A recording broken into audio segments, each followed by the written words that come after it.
Yo. Right. Tapos natin guys yung isang ginagawa nating neon lights. Right. Pwede na siyang ikabit. Yun. Bale ang kulay niya ay pink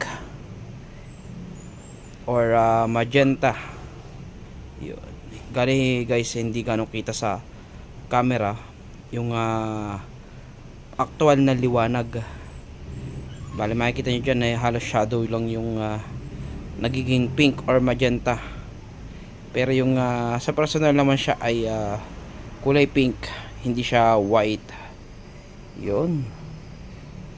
Kaya napakaganda. Pwede nang ikabit mamaya. Right.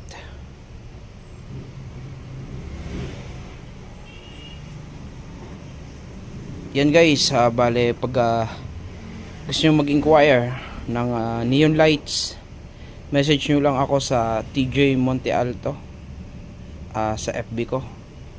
Yan. At baka ito na yung hinaharap nyo sa gusto nyo yung lagyan na area. Right.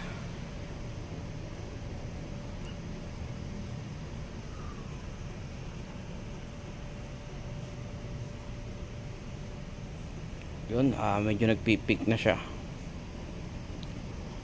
Bali guys, pwede nyo natin na lagyan siya ng controller, lakasan o hinaan yung ilaw. Or gusto nyo may mode na nagbi-blink or nagwe-wave yung LED nya. Yan. Yan guys, bali message lang kayo. Right.